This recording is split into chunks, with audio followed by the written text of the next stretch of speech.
while we're preparing, I just wanted to point out that this publication was partially funded by the National Endowment for the Arts. So that tiny little bubble, this was one of the things designed for and social impact, cross-sectoral agenda for design, education, research, and practice, where we convened roughly 25 different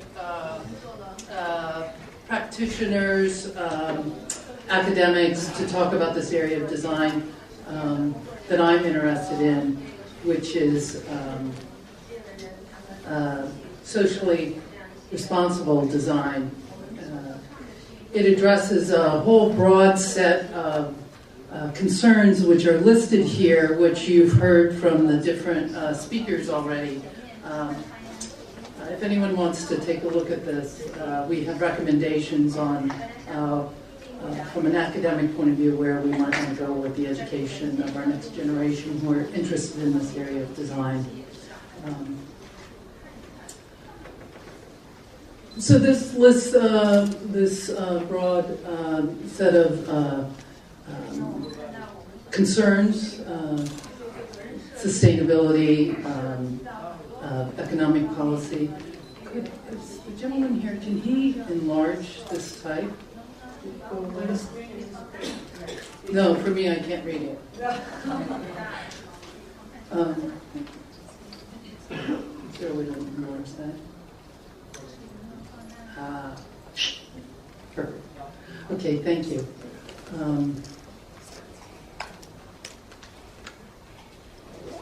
I'm a curator at a museum in New York City. We're part of the Smithsonian Institution.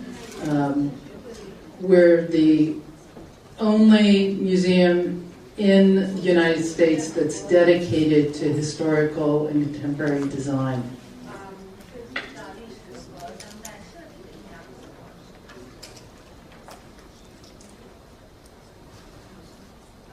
Today I want to share a few examples from an exhibition that I curated for the Smithsonian that demonstrate the importance of culture and creativity in achieving sustainable cities. It opened in 2011 at the United Nations headquarters in New York. It was entitled Design with the Other 90% Cities, and it addressed the complex issues arising from unprecedented growth of informal settlements, commonly known as slums, favelas, and squatter communities that are emerging in our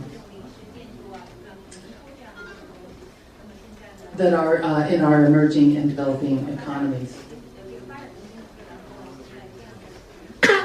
Historically, professionally trained designers have only focused on a small percentage of the world's population, often leaving out a majority of the world. But that's changing in this new millennium as designers, architects, engineers, planners, policymakers, NGOs are collaborating with local communities to formulate innovative approaches to urban planning, affordable housing, non-formal education, and public health initiatives.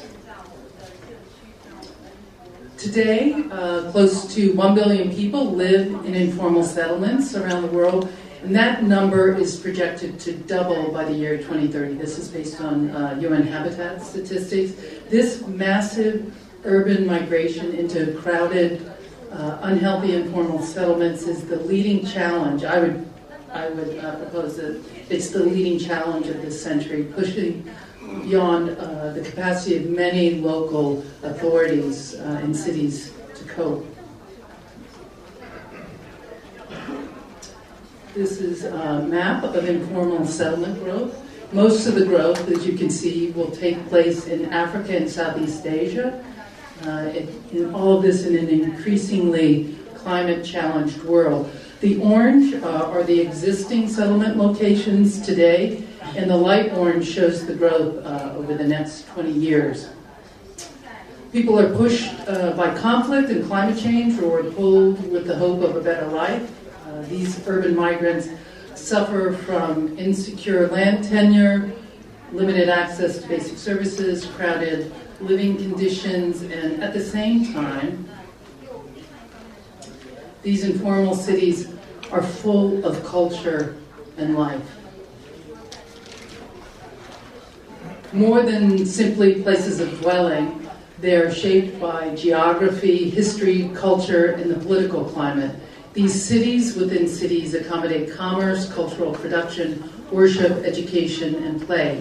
They can also be engines of urban poverty reduction. This is from Jeb Brugman, who wrote a book about this.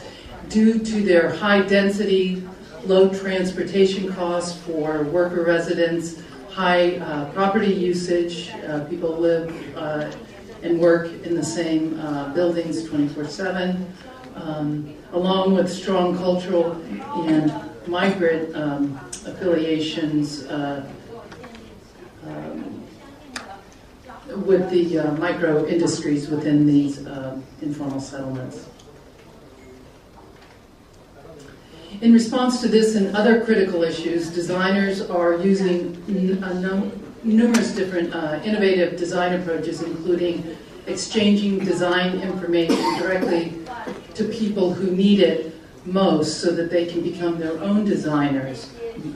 This is a horizontal design exchange that's been successful for a transnational group, Shack and Slum Dwellers International. They're sharing experiences and design tools peer-to-peer between urban poor communities.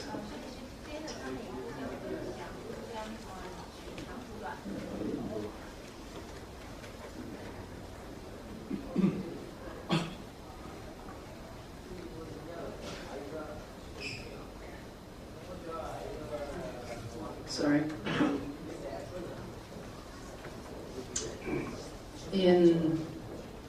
In South Africa, the Design with the Africa initiative is proposing design and manufacturing alternative reflecting the African Ubuntu concept of interconnectedness. They're using incremental design approach. Only a part of the product is built, calling on the local ingenuity and skills to complete a bike or part on their own.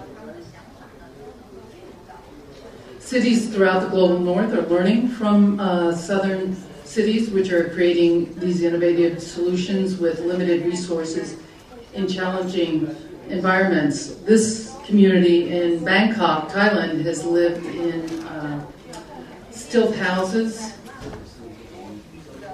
along a polluted canal, reflecting the culture of cooperation. The residents partnered with community architects and the government to improve living conditions. This is after.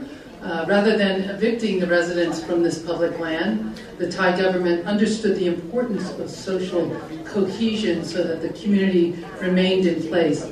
First saving together, the community first saved together to build trust, then they leveraged those funds to get low-cost government loans to rebuild.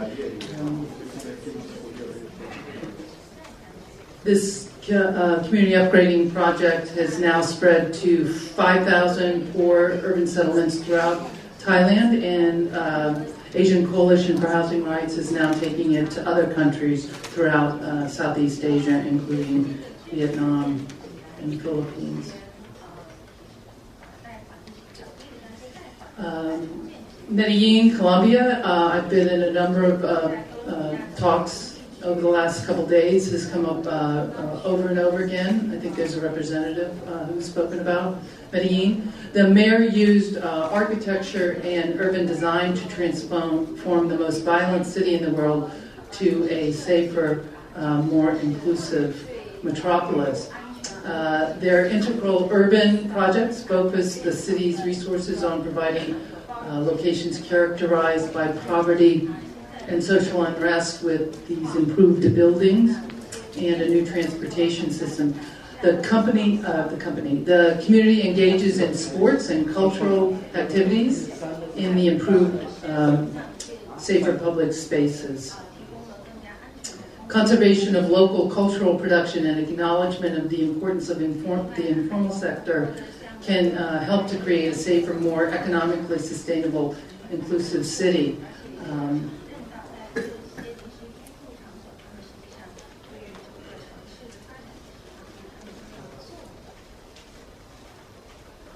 This is the Warwick Junction in Durban, South Africa, where over 5,000 informal settlements